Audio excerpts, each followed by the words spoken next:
Welcome to the Gay Buddhist Forum, where teachers from all schools of Buddhism offer their perspectives on the Dharma and its application in modern times, especially for LGBTQI audiences. These talks are offered freely to the world and made possible by appreciative listeners.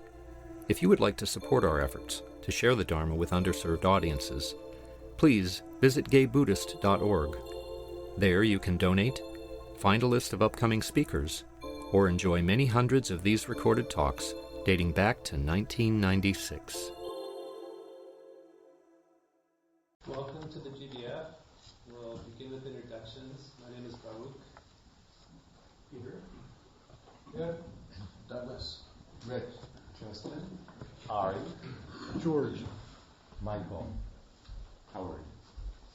Peter. Bill. Andre. Fernando. Kay. Gary. Harley. David. Mark. Peter. Larry. Mark. Jerry. Jack. Paul. Harley. Jason. Lee. Dee. Drew. Dave. Jim. Steve. Lee. Paul. Tom. And I'm Lenny. Are there any people here for the first time or second time? You could raise your hand. Welcome. Special welcome to you. Our speaker today is Carol Newhouse. She studied insight meditation for more than 25 years and has been teaching for 15. Her teacher is Ruth Dennison, whose teacher is Levi Keen of Burma. She also studied with Dr. Rina Sikar at CIIS and Dr. Tim Finn in daily life practice. She's the founding teacher of the Lesbian Buddhist Sangha in Berkeley. And we welcome you warmly. Thank you. Oh, it's nice to be back. Always feels so good to be here. For those of you who haven't met me before, I often refer to this as my brother Sangha because the Lesbian Sangha in Berkeley feels oddly similar to this one, and we've talked about that before a bit, so it's really nice to be here. Oftentimes the kind of talk I do, for those of you who've heard me share before, is rather personal, and there'll be a little bit of that today, but what I try to do is bring what I'm going through or what's important to me. You know, the Dharma is so vast and there's so much. And this time I have really been delving into my meditation practice. You return and return and return to this. And so I thought I would share this morning what sounds a little bit to me more like what they call pure Dharma or more orthodox Dharma or my understanding of mindfulness. Mindfulness is something that is kind of tossed around all the time. Oh, mindfulness practice, I do that, or whatever, especially out here in California. And I don't mean to make light of it. I think it's wonderful that we've integrated that into our vocabulary, and people that aren't even practicing Buddhists kind of get it. They're supposed to pay attention to things, and that's great. However, sometimes we may not always understand the intricacies of that practice, or maybe they haven't even been discussed with us, depending what our tradition is. My tradition is Vipassana or Theravada. Can I just see a show of hands of people that practice more like Vipassana people? So it's like a good half at least of you. Okay. It doesn't matter if you don't. But I just wanted to get an idea, because I'm going to be talking about the way that I was taught by Ruth Dennison and her teacher, Ruth Kim, very specifically about mindfulness practice in the sitting meditation, but also everything I say can be, applied to daily life. And I'll keep trying to remind everybody about that. So the mystery of mindfulness hopefully will be unveiled to some degree. I hope. So it'll be a combination of what orthodoxy, or let's say that's too strong, what my teachers have repeatedly instructed me in, and my take on that.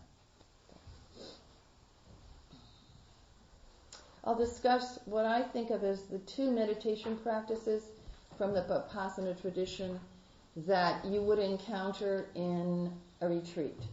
You might encounter them just, in a morning like this if someone was guiding you a bit. But they're two distinct ways of using your mind and heart.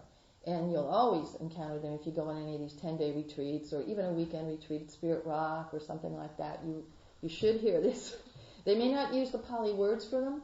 I'm not sure. Pali is the language of the Buddha, the religious language of the Buddha. So a lot of these words are in Pali. The first one is called Anapanasati. And that one is more like concentration practice. And the other one is Satipatthana, and that's theoretically pure mindfulness practice. So we'll be talking about how they work, their characteristics, their benefits. And I'll probably also mention, if I get to a clear comprehension, which is another typical kind of mindfulness, which is used more in daily life practice. And if we have time, I may talk about some of the typical obstacles that we encounter when we try to do these things. So that gives you an idea of where we'll be going. So as I said, there's two main factors to Vipassana sitting practice. And you will recognize some of this. Even if you're a Zen student or a Tibetan student, you'll recognize it. But I'm going to be talking the language of Vipassana. So the first one is concentration practice, Anapanasati. If you go on retreat, or even as I said, if you're doing a weekend, usually the teacher will try to get you focused. It's as simple as that. That's all it is. It's all that stuff about bring your mind back to the breath, right? Return to the object of your awareness. They may not use the word concentration because it's kind of a scary word. I don't know, to me it is anyway. It sounds harsh or hard or I have to concentrate on something, and you get this striving thing going and it can be a little awkward. And it can be frustrating also to think that you have to concentrate in a certain way and maybe you're not always able to do it. But the idea is that you actually get your mind to stay focused on an object. Now you can imagine that could be beneficial, right? In our lives in general. We're pretty distracted individuals. And I know that as you practice concentration or this kind of focusing on the breath, you become aware that you're distracted. Right? Isn't that usually what happens? It's certainly what happens to most people. And that's normal and that's fine. And they teach you, well, it's fine. Just return, and make a new beginning. Usually the way it's put. And you can see why that is. Sometimes in Zen or some other traditions, there's not a whole explanation about why you're doing these things. And in Vipassana, there's usually more. And particularly in the teachers that I had, they kind of give it away. It's kind of a thing in religion about what's secret and, what the student's supposed to discover for themselves, and what you're supposed to be suggested or even sometimes told to do. Right? So there's a big continuum, I think. Even within a tradition, teachers will present it differently. I'm the kind of girl that likes to know what's going on. And I think that's why I stayed with Vipassana, although I do have some Vajrayana practices and some other things I do. I don't like secrets so much. I like to know, why am I doing this? Why do you keep telling me to come back to my breath? I mean, am I supposed to figure this out 20 years later? And so there's answers to those questions, very specific answers, even in the suttas. The Buddha talked about this. But the obvious things are there. If you do anything in Eastern religion, you see that the breath is a big deal, right? It's very central. It's always talked about. So that's the object they pick. And I don't have to tell you why. I'm sure you guys could give me some ideas. But because, obviously, it's available, right? Rich people, poor people, in the parking lot, anywhere you are, you have this ability to focus on an object. It's right there. You don't need a fancy altar. You don't need a whole lot of things. More esoteric reasons, of course, are there, right? The breath arises and falls. It's continuously giving and taking, right? And interchanging with its environment, with the universe. So what happens for some of us, as we sit with that over and over, we begin to realize that we're intimately connected, right, to all things. We're not just sitting there having our experience. We wouldn't be having any experience if the breath wasn't doing this give and take with the air and with the environment. This is a simplified version of some of the reasons why. The impermanence, right? The give and the take, the rising and the falling that we constantly witness, right, in Anapanasati, kind of begins to mellow us a bit and make us a little more humble, perhaps. So that also can produce, once we get focused, can produce a good feeling. I don't know if any of you have gotten there lately, but if you really are able to sit with an object, particularly the breath, for a while and just be with it and return to it, like some of us were probably doing, right, in the first half hour, what tends to happen after a while? We get calm, right? We get a little more centered, we get grounded, whatever words you want to use. We focus inward. And so some teachers call that calming or tranquility meditation. Anapanasati can be looked at that way. You can encounter this in many places, right? Even in New Age, kind of things, they'll do this thing, focus in, ground in the body. So this is really very common and a wonderful thing. Vipassana really pushes it, and there's even some esoteric teachings that are involved in when you get very concentrated and what happens and the things that are revealed to you. But that's one particular path, and that is not, according to Vipassana or Theravada, mindfulness practice. It's sort of the prep, is the way I see it. It's your ability to stay where you want with your mind. You don't have to stay in, for a long time on an object. This is just practice, right? But if you can do it, then you can choose to do it, right? When you want to. And there's the key, right? That's the most important thing. You know where your mind is. You can choose to keep it there if you want to. And you can see that could be really helpful. So that's why they call it concentration practice. Second factor, this is where technically mindfulness really lives. Some people call it awareness. Satipatthana. The mind notices what is happening in the moment to moment. It doesn't get forgetful. It keeps returning, right? And returning, not to a specific object now necessarily, but to whatever, right? Whatever draws the attention. So this could be also in sitting practice, after Anapanasati, and you've done breathing for a while. We may get a chance, I may ask you to practice this a little bit later. We'll see how the time goes, but you open up. And the instruction can be, or you can tell yourself, all right, I'm focused. Lay it on me, And you allow whatever to arise. I mean, not that you're going to prevent anything anyway, but with the other one, some sadness or a difficult memory, pain in the leg, or something might arise. And you say, I noticed that, but I'm going now to come back to the breath. You see? Because you're practicing concentration, back to where I want. But then, later on, it's a more open-hearted, open approach, and you just allow for what is. And as the things I just mentioned might come up for you and be strong, and you can identify them, I'm thinking about him again, you might say, okay, all right, what is this? And this is the key, bring the exact same kind of attention to this, right? So that's the kind of mindfulness that we talk about, awareness practice, in generality when people are talking about mindfulness. It's a powerful dynamic, and I think it has kind of a yin-yang quality, and I thought I would try to explain this a little bit, or at least tell you how I experience it.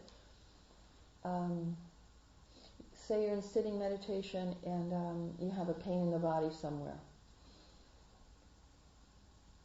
If your concentration is pretty focused and you decide you'd like to go there and make an inquiry or investigate that, you bring your attention, say, to the pain in your back, especially since it's been very distracting, and you need to be there with what is. And the mind can be rather assertive. You'll hear terms like penetrate into the sensation. Something like that. In other words, really go there. You don't have to be aggressive about it, but you really allow the mind energy to be with that feeling. It also could be a general feeling in the body like sadness or grief or something like that also. A vibrational feeling, and you just, okay, I'm sinking into it, I'm penetrating into the quality of this feeling, put it that way. The mind leaps forward into the object. It's even been described as it covers it. You cover it with your attention.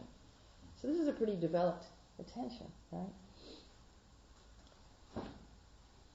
Also, there's a more yin quality to this. And I haven't mentioned this too much yet, but as you're alert and as you're focused, say, on a sensation if you want, there has to be the receptivity. There has to be open-heartedness. And this is where the other wing of the Dharma applies itself, which is a caring, depends on what word works for you. It could be a caring softness about the experience. It could be just kind of an interest, a neutral kind of interest. Oh, what is this? Non-judgmental, right? Non-projecting, all your fears on it. Oh, this pain, oh, I know what this is. Oh, yeah, this isn't going to go away. This reminds me of arthritis. I think that, my father had arthritis, I had arthritis. You don't do any of that. You're there and you're alert to it, but at the same time there's it's okay. Let's just not judge it. Let's not worry about it. Let's just even bring it a little kindness. And see what? Okay, what's the purpose of all this? Now that's another question that sometimes doesn't get discussed.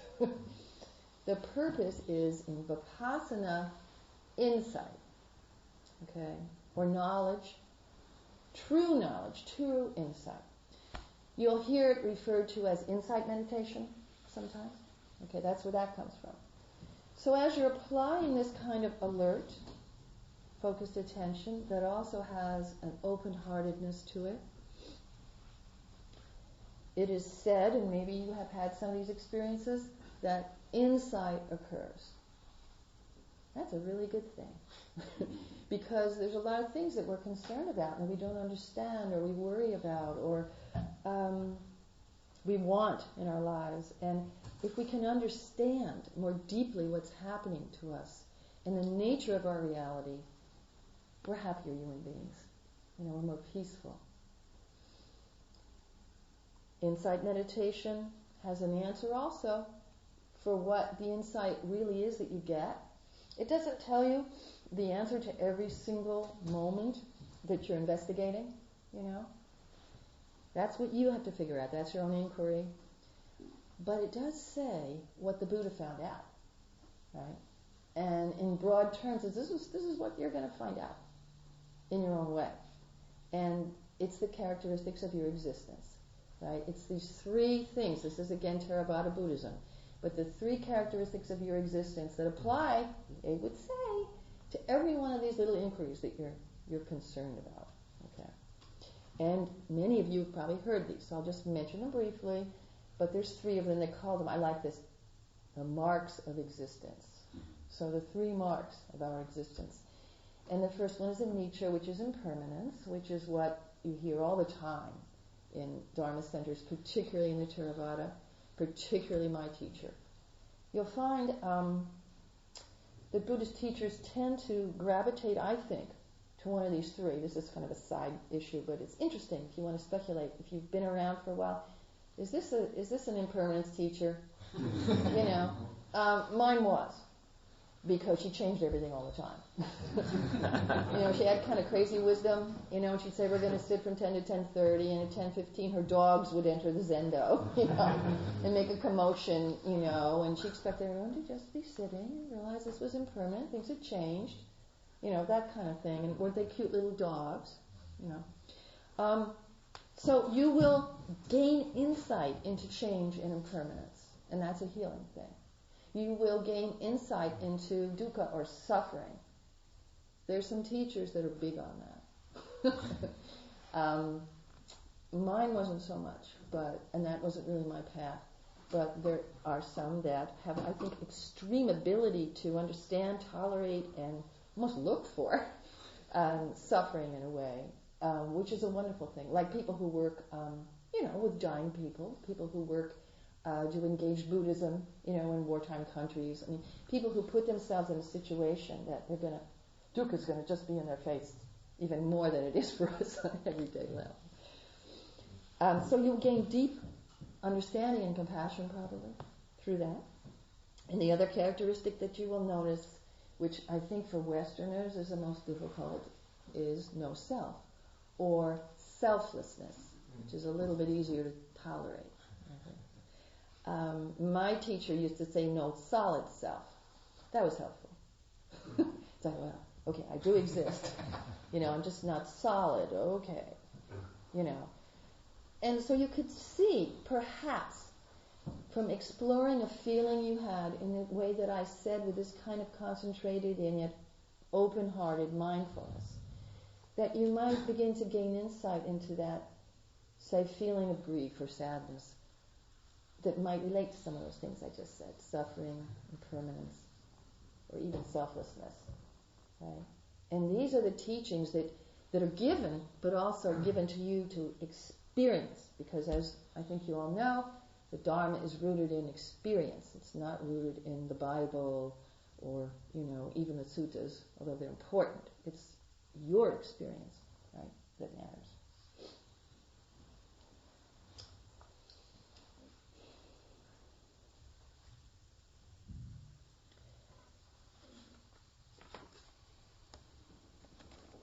I'll talk a little bit about clear comprehension. It's another level of mindfulness. If you practice sitting meditation, there's one of my teachers that said you don't even have to sit to do this. My personal experience is without sitting, it's much harder to be mindful in daily life. But then again, I was trained by a sitting teacher. Dr. Tintin in Sebastopol, she teaches daily life practice without sitting meditation. And she uses exactly what I said. She's Theravada, all those things, but she applies them to daily life practice. She's excellent at this, by the way, the best I've ever seen. So if you're interested in that, I can tell you how to reach her. She's on the web. It's wonderful. But all the Theravada teachers do talk about clear comprehension, and they say that the sitting practice helps you with this. And basically, that's just being present. This is a little closer to Zen, actually, I think. In daily life activities, so you have your chop wood, carry water, Zen phrase. In other words, you're aware when you're chopping water, you're aware when you're carrying wood, you're aware when you're driving your car, you're aware.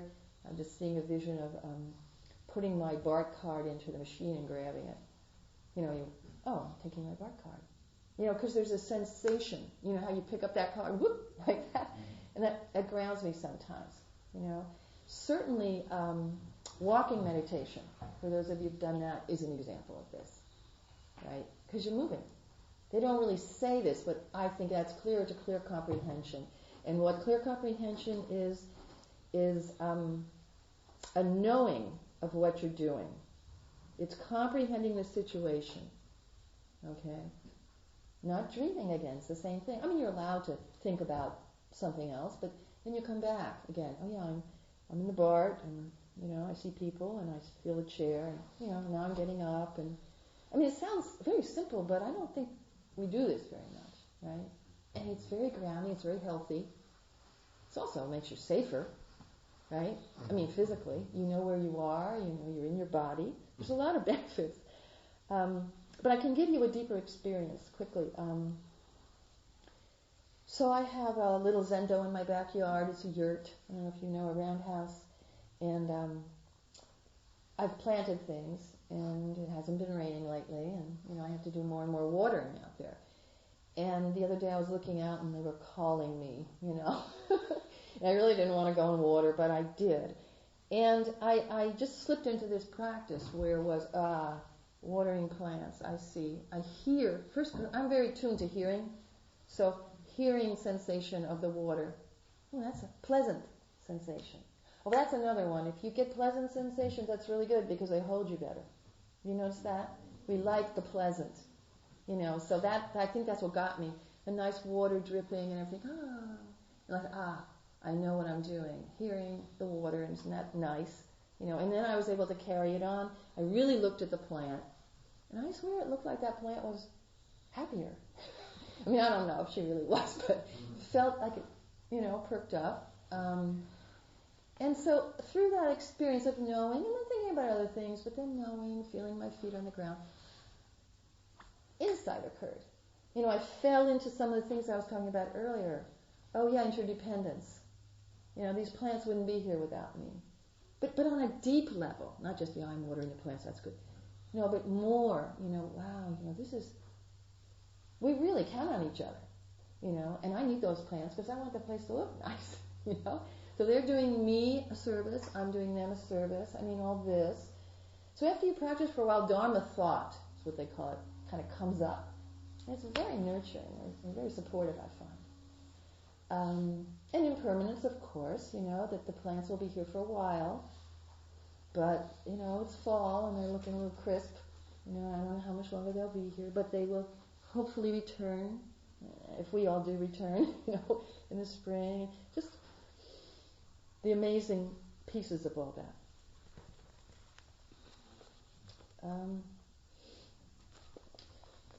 If there's one person that I would recommend, Joseph Goldstein. I don't know if you've heard of him. He was one of the original guys who went over with Jack Kornfield and other Vipassana teachers to Burma, probably in the late 60s, I guess it was, to get enlightened or something. Ram Dass, those people. And he found Burma, and he found U Ba Khin and other teachers. And Ruth Dennison was one of them too, my root teacher. And when he came back, he wrote this little book called The Experience of Insight.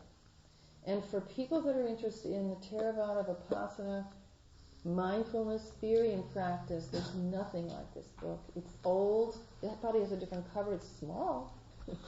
And he wraps it down in little paragraphs, all about what this is about. I'm talking about this morning and why it's important. And he does a beautiful job. Beautiful job. He still teaches around. You'll hear about him. He's a lot on the East Coast. He has a poem in here by a Zen nun. And I think it illustrates the kind of awareness practice, mindfulness practice that I was trying to explain to you in a poetic way. This ability to be alert and present and focused, concentrated somewhat, and also very receptive and open. 66 times have these eyes beheld the changing scenes of autumn. I've said enough about moonlight, ask me no more. Only listen to the voices of pines and cedars when no wind stirs. Only listen to the voices of pines and cedars when no wind stirs. So can you get a feeling for that? This person, this nun, is so present and concentrated. She knows where she is, right? And the moon is all very pretty and kind of romantic and lovely and all that. But as she focuses into the trees, she's so receptive that they can speak to her, that she can hear those trees when no wind stirs. Now, whatever that really means exactly, I'm not sure whether she has a voice of the trees or sound or perhaps an intuitive insight into tree, or maybe an interconnected experience. I'm not sure. But that's what we're talking about, that kind of awareness practice. When mindfulness and concentration are both developed, a balance of mind is achieved and a fine, profound listening occurs. A deep and penetrating awareness develops and reveals many aspects of who we really are. And the aspects of who we really are the three marks of your existence. The Dharma is really beautiful, the way it interconnects like that and teaches us.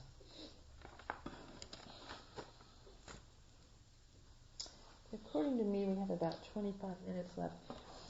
What I would like to do is to talk a little bit, I'll do this very briefly because this is a whole other talk, of what the traditional obstacles are to this kind of awareness and what gets in our way. And then I have another idea. So we'll see how we do.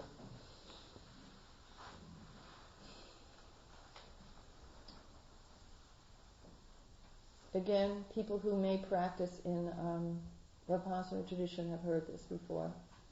But if you haven't heard it in this orthodox way, you've probably picked it up in other places as well.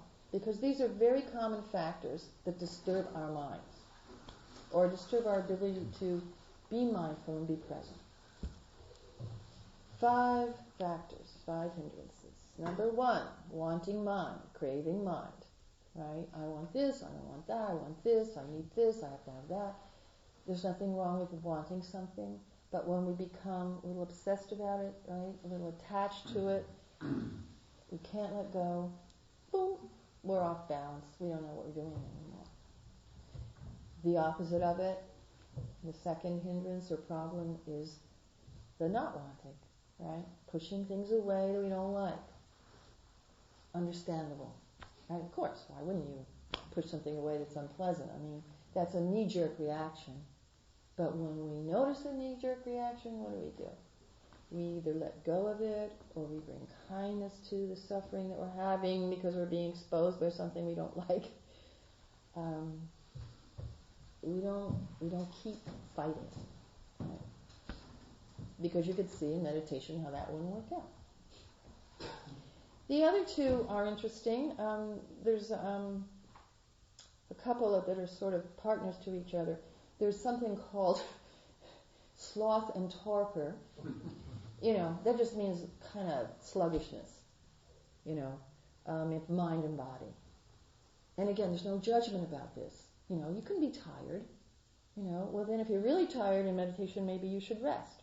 Or people do say some antidotes for that, are to sit with your eyes open for a while. That works for me really well. But it's okay. It's just to notice that if I'm really sluggish in my mind or my body, it's probably not going to work so well. So I need to take care of myself.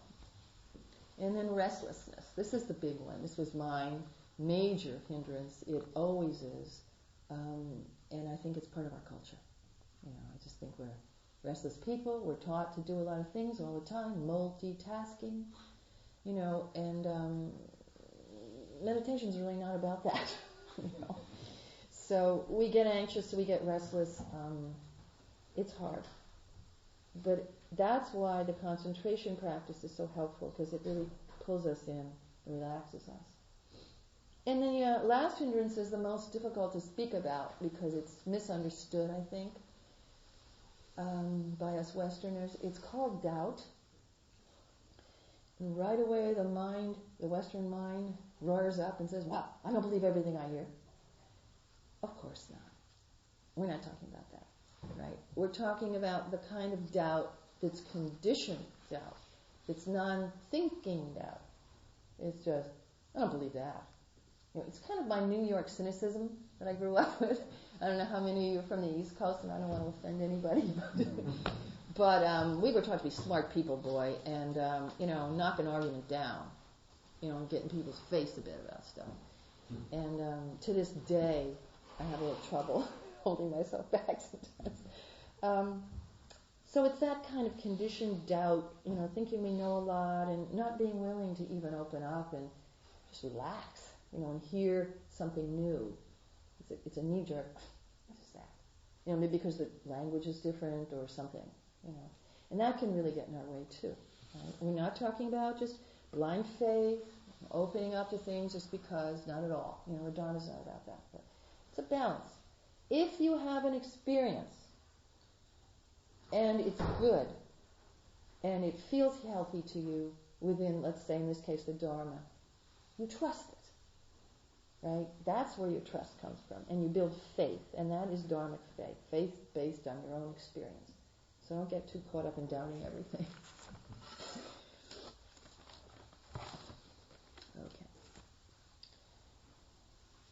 I would like to, if you have the energy for it still this morning, take 5 minutes and try to guide you through what I would call sort of a typical anapanasati mindfulness meditation. Because after I've said some of these things, you might be able to see it a little clearer why people are asking you to do these things. You know, and your mind might be a little more alert to it. Who knows? Would you be willing to try that? Yes. Okay, thanks.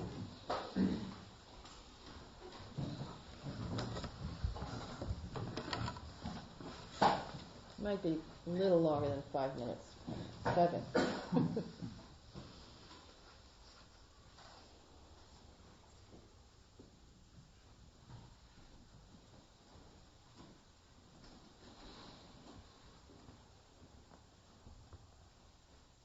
So a lot of words. I've been using a lot of words. So see if we can just come back to the feeling of the cushion. This man's body sitting, just sitting.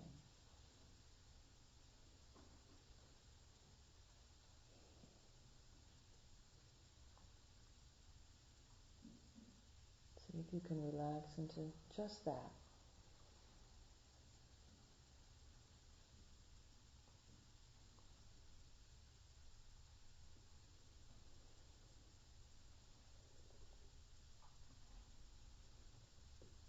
And as you do that, you may become aware of the breath moving in the body.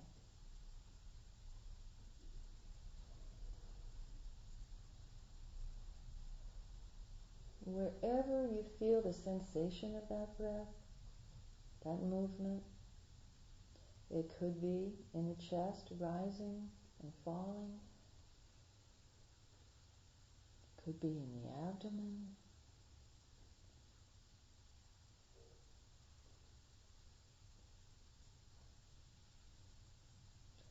For some of us, it could even be more easily felt at the tip of the nose, where the air enters and leaves the body, you know, the upper lip right there. Wherever you can just notice that sensation of the breath, the feeling of it.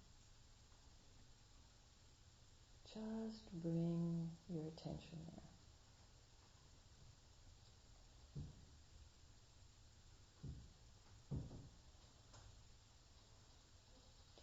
So this is the first thing that I spoke of, anapanasati, breathing meditation. And the instruction often given is, if you're distracted from the feeling of the breath, if you notice that the mind has gone off into thoughts, maybe an emotional feeling or even something else in the body, notice that. It's okay, nothing wrong with that. Happens all the time. But then return. Gently make a new beginning. Allow for the feeling of the breath again, that sensation, and bring your attention there. Rest there.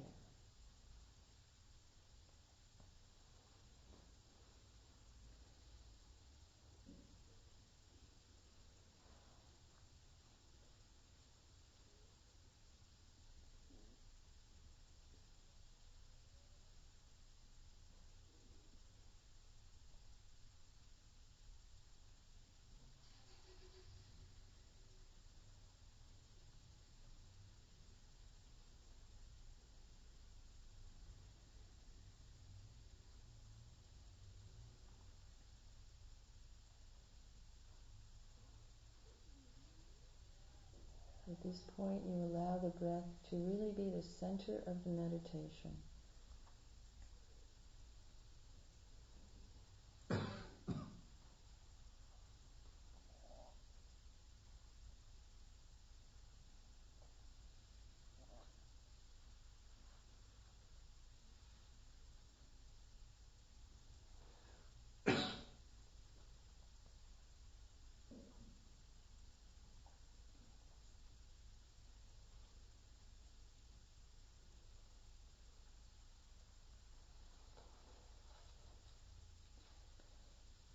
And then at some point you may decide, or a teacher may give the instruction,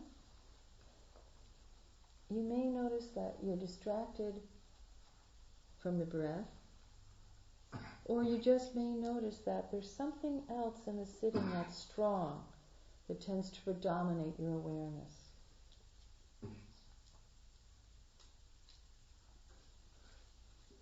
If there is, you can be with that sensation.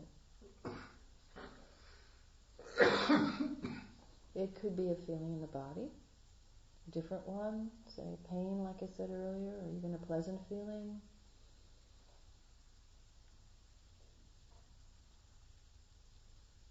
It could be more of an emotional nature. You tend to notice that you're really feeling kind of generally a certain way, a mind state of kind of happiness or tranquility. Sometimes, as I said earlier, a sadness, a frustration. Whatever else becomes predominant and available to you, bring that same attention, open-hearted, soft attention, to this new object, whatever else arises.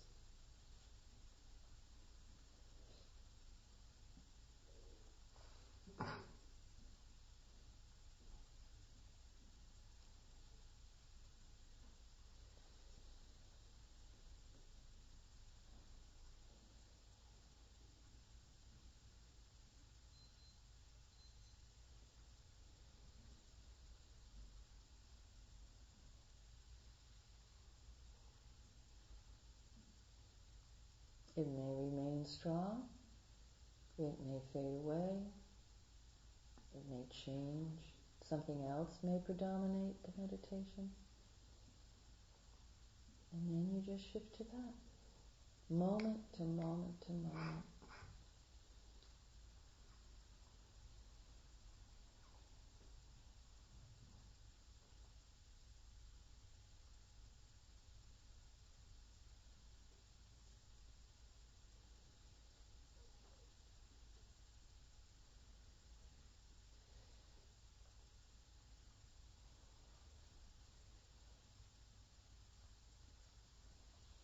Over and over again, becoming aware of what is predominant, seeing what happens to it as you bring your awareness there, becoming intimate with it,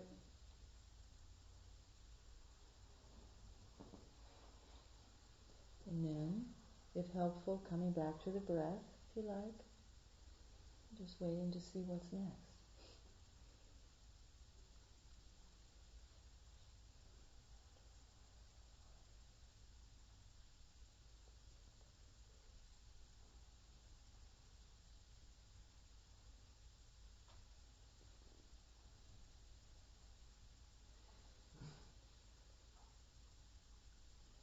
Seeing if you can receive the messages from your mind and heart with openness.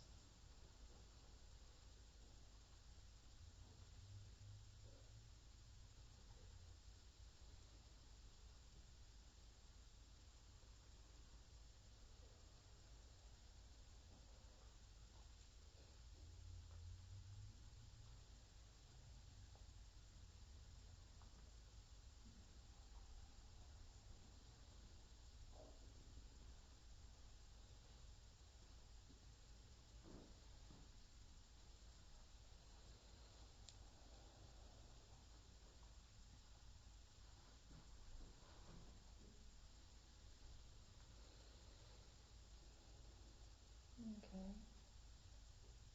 Just be aware that we're coming to the end of this experience, and bring your attention back to the body and the cushion.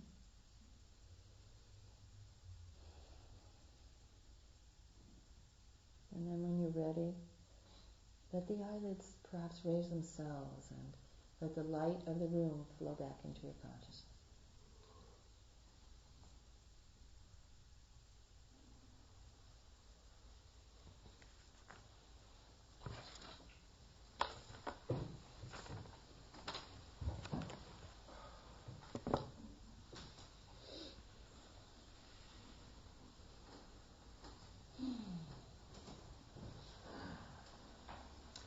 I hope that wasn't too much too fast. Usually that's for 45 minutes. But since I tried to so much to, get that differentiation of what the mind's really doing and why, I thought we could at least try. Anything anyone wants to share? Is this time for questions? Yes. Can you say your name, sir? My name is David. Hi, David. I'm wondering whether you can relate from your personal experience. I had an experience recently. In my daily life, I'm kind of going around, I'm meditating, going to groups, and trying to be mindful, and everything's going all right. And then I get thrown into a very difficult family situation where I have to be there for 3-4 weeks, and every attachment, and people upset, and an endless amount of tasks that you can't possibly get done. And I found myself very off balance very quickly. And I was trying to think, okay, what can I do? And I was thinking, if I meditate for a half hour, my mind was saying it's not going to put a dent. The feeling was, I got to get more things off the list. I got to try not to get upset with people. Right.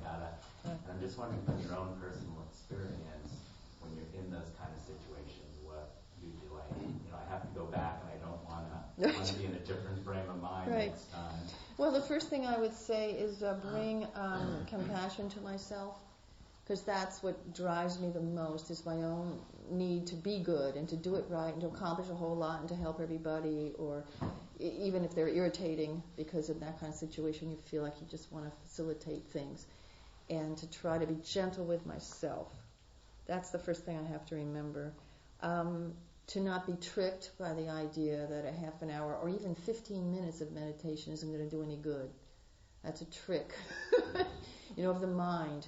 And it does do good, and it does help. But it's hard to do it. Not only circumstantially, it's also, I find, when you're in any stressful situation, it's the most difficult time to get on the cushion, right? It's always that way for me. And I think you could think of it just almost as physics or something. If the body is striving, it doesn't want to stop, right? It's a condition wheel, that's all. It's going, and that's what it's supposed to do. And it has thoughts feeding it that it should. And it's very hard it almost feels like you have to yank yourself, isn't it, away from that and sit, or at least do walking or something. And in the first few minutes, it's painful. That's my experience. Now, I've done this so much that if I get into this position, I only have a minute of resistance, very fast, because now I'm so conditioned. But I have to get there, But if I get there, I would say within even 30 seconds sometimes I get that way, oh, thank you. You know what I mean? Like, what were you thinking? Or something like that, But I have to get there. I can't do it away from there. Even across the room, that won't work. I have to be in the position, for me, physically. But that's because I've conditioned myself to this position, So if you have reconditioned yourself to walking meditation particularly, or yoga, or whatever it is, whatever your main thing is, and that's the strongest, and that will work the best, I think. But you have to get there. How are you going to do it otherwise? So there's no magic thing except to just reinforce all your thoughts are correct. It will help, and you'll be amazed probably, actually, how much it does help. Does anybody else have any advice for this? Because we're all in these situations. If it's not family, it's other triggering kind of things. Is there anything else you would add? Yeah, Jim? Yeah, I just add on to the friend who had to deal with difficult siblings around their mother's death, and the only time she had was when she went to the bathroom. Yes. She meditated on the toilet. Every time she sat down, she meditated. And it helped. Well, they don't give you any privacy. No, they don't. No. At least my family doesn't.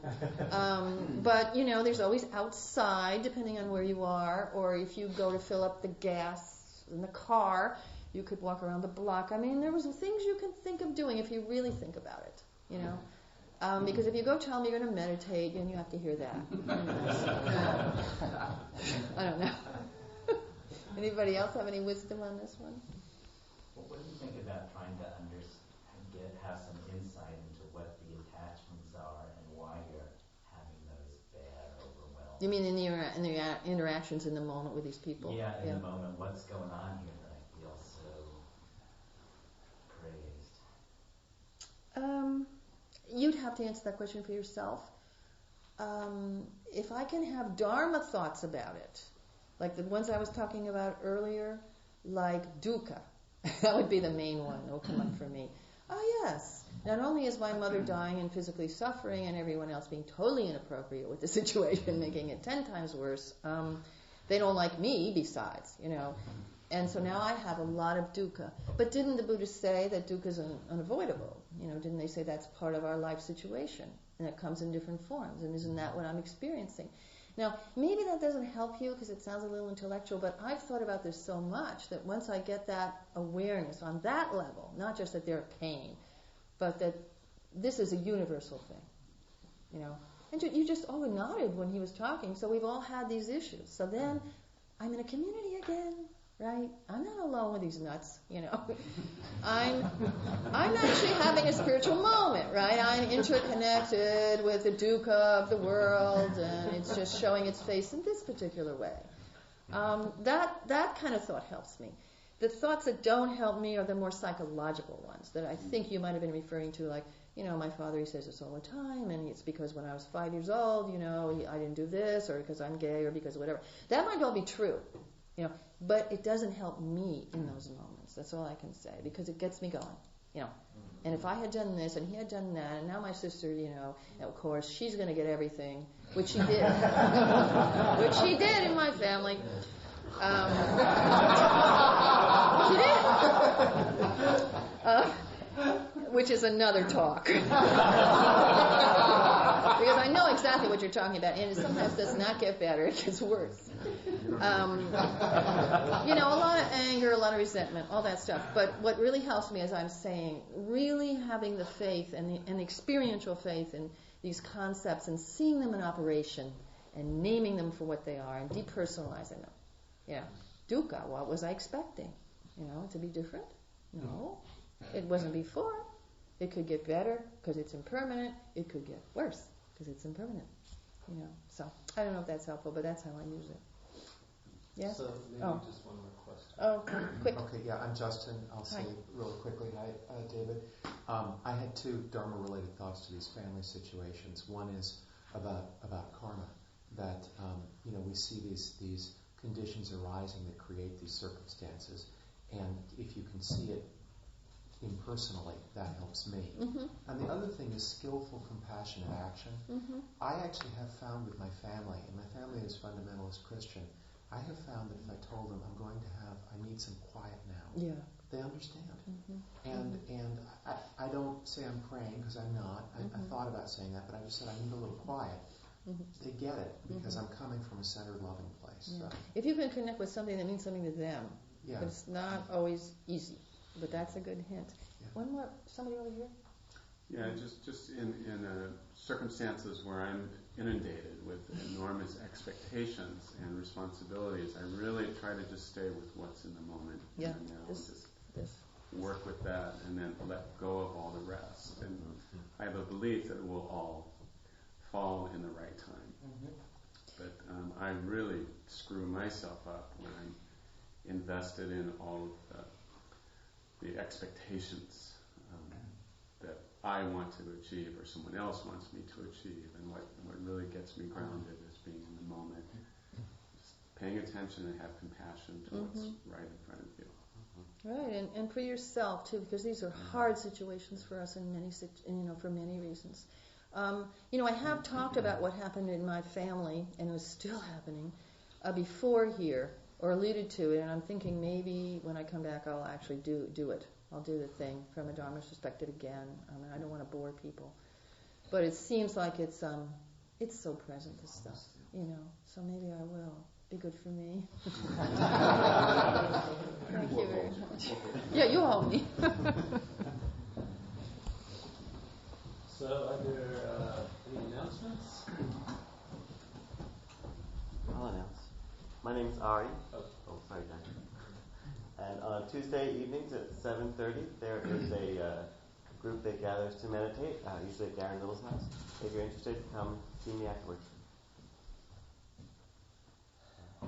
Hi, I'm Jack. We're mailing out our great bi-monthly newsletter today, and I'd like to ask for a few more people than usual, maybe a dozen, to show of hands because we're, in addition to the newsletter, we're trying to cull the prisoner mailing list, which is about 2/3 of the over 300 physical copies that we send out. And we have extra inserts and postcards and things like that. So if you can stay, we do it right after team cookie, 10 or so minutes after, and if you get help, then you can take like work. That would be great. Hands, please. This will help. Jack, I wonder if you got the announcement yet for the added here. It's next week. No, it's that next week? Yeah. Never mind. But everyone help us remember, next week we have to be out by 1:45. I didn't see a dozen people actually help. No? Thank you. Wes. I'm Michael, and the GBF annual retreat is coming up October 12th through the 14th. The registration deadline is Monday, October the 8th, which means you would need to have your registration in the mail by Saturday the 6th. And we will have concentration, insight, and fun. What about suffering? You might have some of that. The Pali word for fun is anapanawana. Very good. Way to write that down. So there is some scholarship money available if you need assistance. The registration flyers are out by the Donna Bowl. All the details are there. I need to run off today, so if you have questions, my contact information is on the bottom of the registration form. Thanks. Time for me to? Yeah. I'm Larry, and I'm debuting as a host this week. And I'm one of 5 worker owners in a food business. It's a community kitchen based in Berkeley, and we make traditional nutrient-dense foods. So there are lacto-fermented coolers out there, there's a live cheesecake, and there are coconut sweets, and there is raw milk, and there are peach crisp. So it's very interesting, nice food. If anybody has any questions about it, you can ask me. I hope you enjoy it very much. Thank you. I'm Gary, and I'm hosting a potluck for the group today at 6:30 at my house, which is at Church and 18th. So I hope you can all come, or a lot of you. We may not have live cheesecake. I can't promise that, but I'm sure it'll be an interesting array. And I have some little flyers I'll pass out to anyone who needs the information. Next week, instead of presenting speaker, we have a Damadou, and it's Jerry, wave your hand, and Howard. Oh, good. Any other announcements? Okay, then we'll have our closing circle.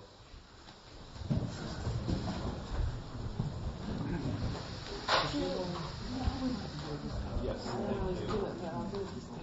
Okay. Thank you.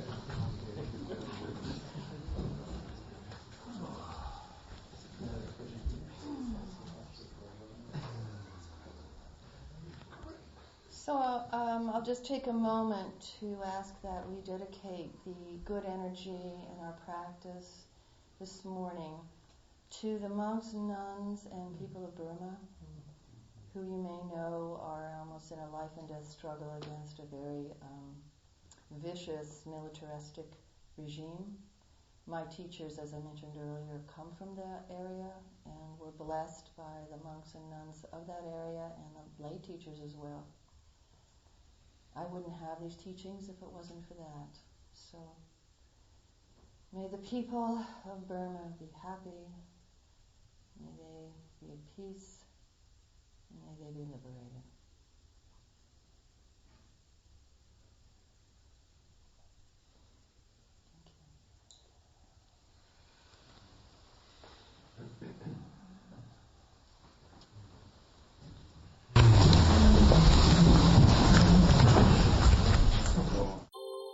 Thank you for listening to the Gay Buddhist Forum. If you would like to hear several new talks per month and be notified of upcoming speakers so you can participate live, please Subscribe to this podcast, like us on Facebook, and join our mailing list by visiting gaybuddhist.org.